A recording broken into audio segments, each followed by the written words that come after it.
Right, I'm down at Woodlesford Lock. Hello inflatable fans, by the way. As I say, I'm down at Woodlesford Lock and I've got a new boat to try out, so this is where I'm going to give it a go.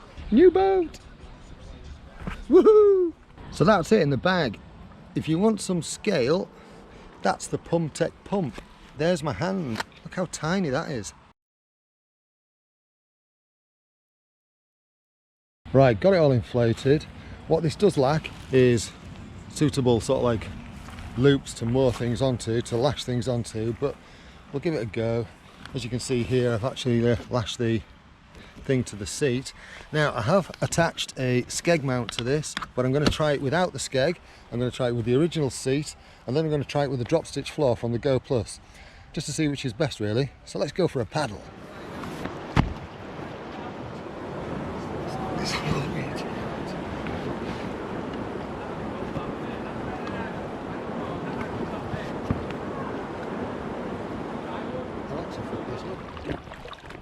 Right, so I'm in the boat. I had to get in a bit of a hurry because there was a lot of water coming out of the lock. Need to find some way of attaching the camera. All new learning curves, eh?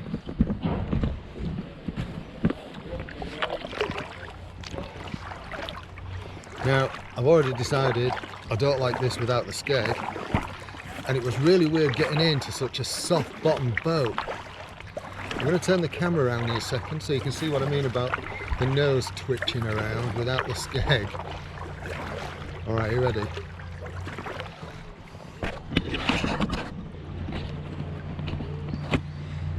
I mean, it just drifts around all over the place. Right, let's try going straight.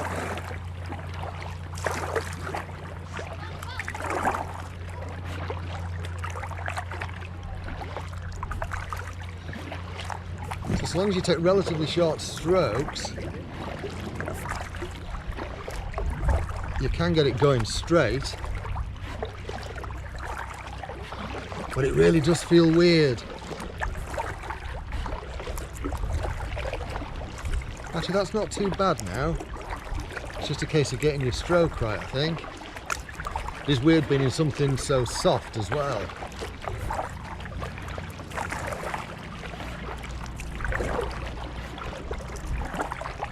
On the plus side, it turns on a dime. And there you go, you can see some boats coming through the through Woodlesford Lock.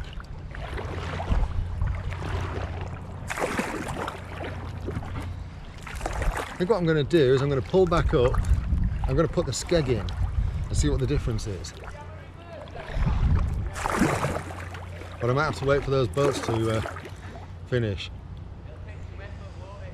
I would risk getting out on one of these fishermen's jetties, but this fabric is very thin and there's some very sharp points on there, so I'm not going to risk that. So I'm just going to hover for a bit. Nevertheless, it's good to be on the water. It's just weird. It's just a very different experience. Very different. It'll take me forever to do a mile in this thing.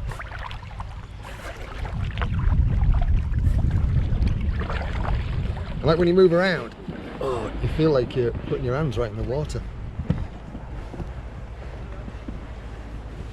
Oh, I've just moved the backrest up a bit, that's better. Oh, that's not so bad at all. Yeah, that's not bad. The other thing that's weird is being able to feel everything through the bottom of the boat, because all you've got is this thin membrane. That, just a very thin membrane, water underneath. Weird.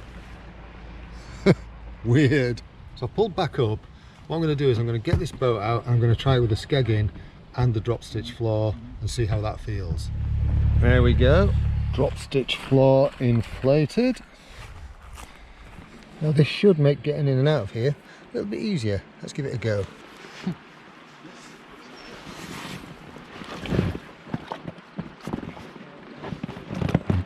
Graceful as ever.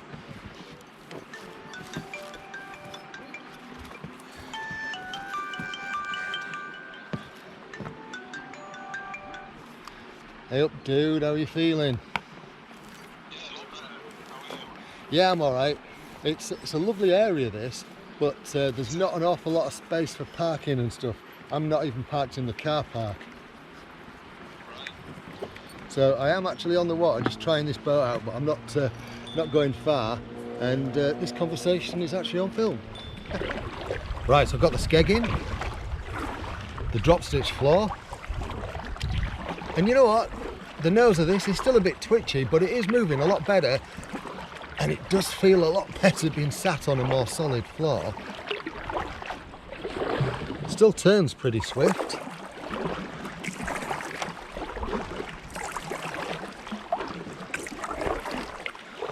But at least you can get a bit more pace with it now. The reason I was interested in trying this out was because I was hoping this would be a good craft to do sort of like some cycling and paddle trips with. So you know, like I've done the biathlon trips with the bigger boats on my bike, and it wasn't easy. I was wanting to do something along those lines, and I have a big paddle in mind, and quite a long cycle actually, so that I don't have to go back. So it's yeah, so I'm testing it out for that. I don't want to give the game away just yet.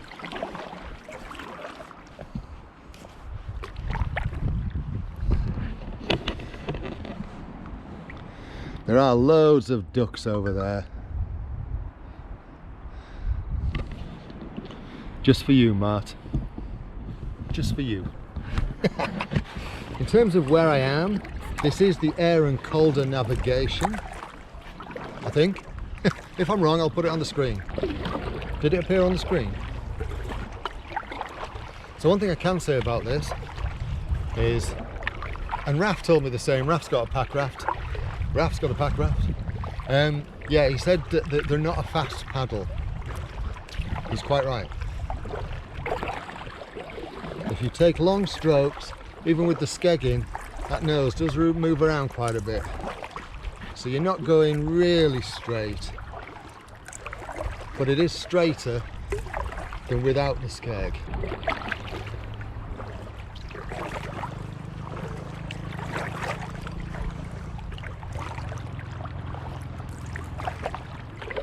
But for a leisurely poople on the water on a nice day, this feels like a good craft to do that kind of thing in.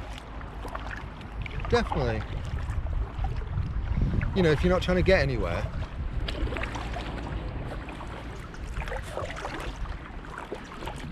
I am catching a little bit of a breeze at the moment, and I have to say, I don't think I'd like to be out in this in windy conditions. So this is Swillington Bridge.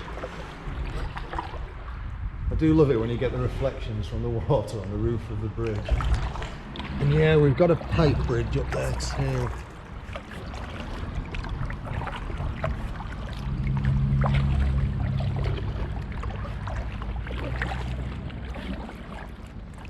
I bet the skipper of that is a right menace. Yeah, I know. It's a dinky little one, isn't it? You can see a paddle border up ahead, just underneath that pipe bridge there. I'm not planning on going far. I just wanted to kind of test this this Packraft out. It says danger, keep out on that sign. Wonder what that's all about. What I have noticed is, as soon as you stop paddling with this, it just drifts. And it doesn't drift in a straight line, it just drifts. Just drifts. Any angle, doesn't really matter, it just drifts. Paddleboarders turned round. I'm guessing their bridge was their turnaround point. If I was to liken this boat to another boat that I've had, in terms of what it's like paddling and so on, I'd say it's like the Intex Challenger K1. Granted, that's a damn sight cheaper, but it's also a damn sight heavier. But it feels a little bit like that.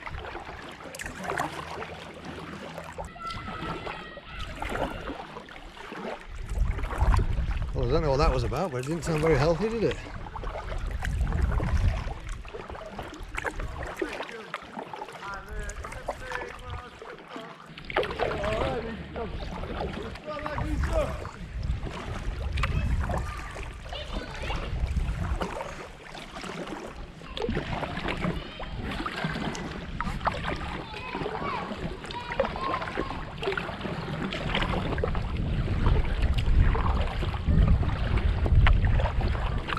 Right, that wind's picked up a little bit.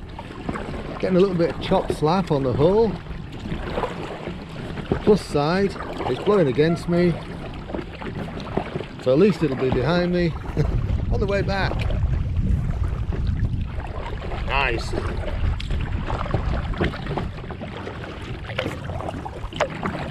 Looks like we've got some lads going for a swim on the bank on the right.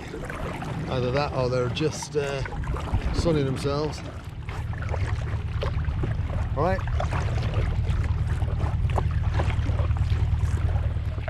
Just past that, I think it's a gas tank up ahead. There's a grey bridge. And I think I'll paddle up to there and then turn back. There's a lot of nice greenery on the left hand side on the way up here.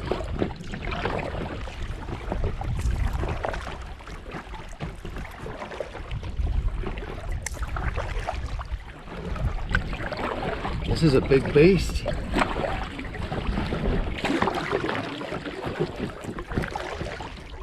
And then when you come past that boat, look at that.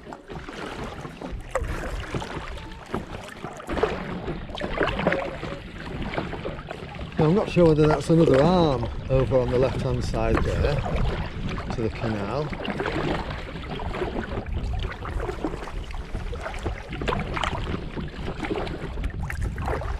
How far out is your line?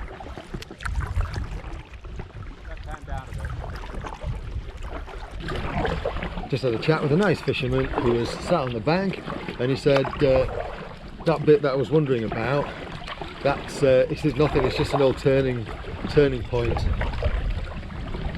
So that'll have been for when there were bigger crafts on the water, because the narrowboats that are on here now, they don't need that much space to turn.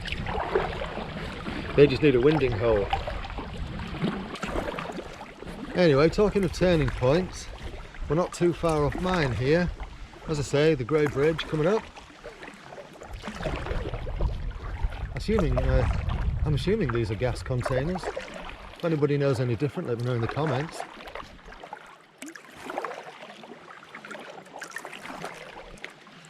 You had any joy? That's what that chap said down there. He said he's only had little ones.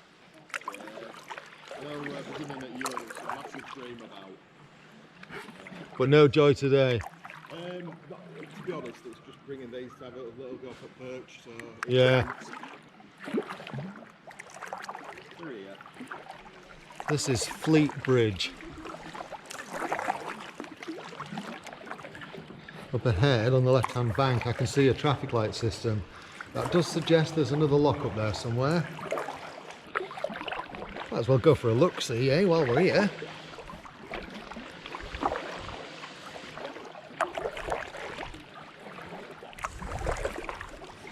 Now I can see a sign behind that boat there, the Crimson, that says Lemonroyd Waterside and Marina. So those traffic lights might be connected to the marina. Looks like there's a paddle boarder just setting off.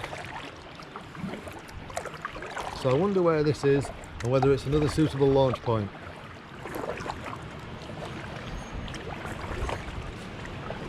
I can definitely hear running water. Ah, yeah, there. Must be some drain off or something. And yep, up ahead there, we've got another lock. So that's my turning point sorted out. Quite a nice little area this, isn't it? Anyway, let's turn around and head back on the other side.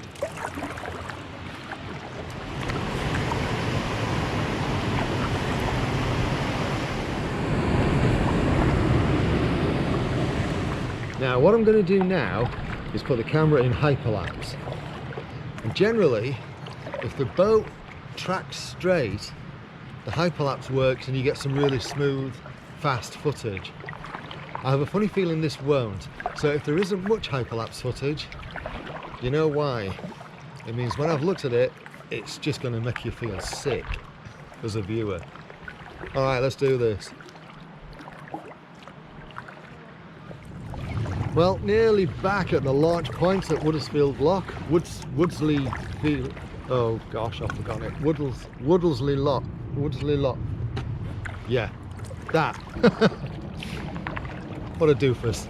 And yeah, if you like this little video, do you know what? I didn't expect to go for quite the paddle I have done today.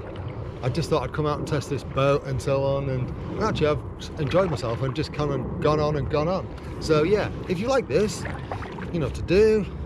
If you like what I'm doing on the channel, you know what to do. Hit the subscribe and smash the bell, and then you get notifications for any other content I upload. That's if you're enjoying it. If you're not, you know, there's no point, is there? But I hope you are. Anyway, this Packraft.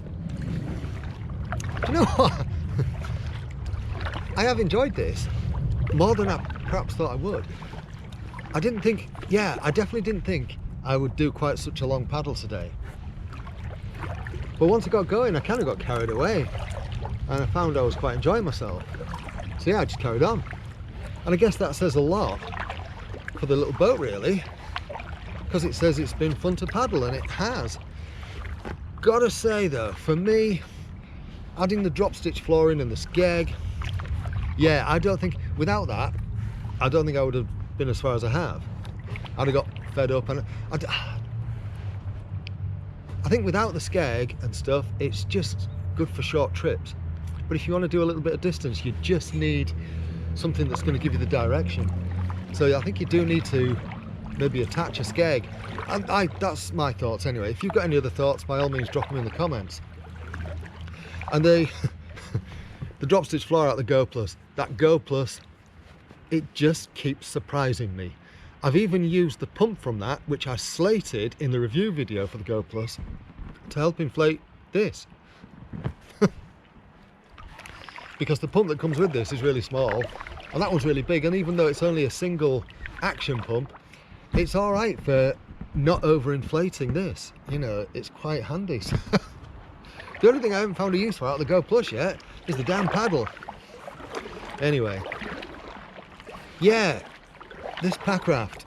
I mean, I am going to do a full review on it, but this is just like my first outing, and yeah, really enjoyed it. But as I say, drop stitch floor, added a skeg. I bought this, as I say, for some other adventures that I've got in mind, and people tend to buy Packrafts for doing camping and walking and hiking, and so that they've got a mode of transport to get across lakes, that kind of stuff. That's why it's called a Packraft. For me, I'm not going to be using it for quite that, I don't think. Cycling trips perhaps, but also if I'm going car camping, it's a really small boat to chuck in the car for a kayaking trip in the morning. Really small. It's not going to encroach on my sleeping space, which is a bit of a bonus. Yeah, I like it. I think for what I want, and what I want it for, I think it's going to work. Quite a lot of duckweed in this area, isn't there? Just changing the subject completely. Look at all that. Wow.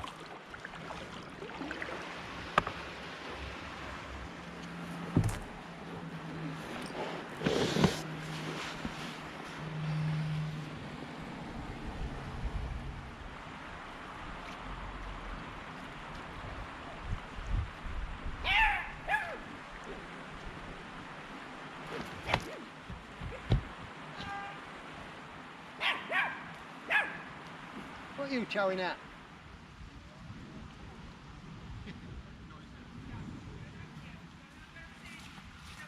Damn it. There was a tea van there and it's gone. Could murder a cup of tea. Thanks so much for watching. You take care. Cheerio.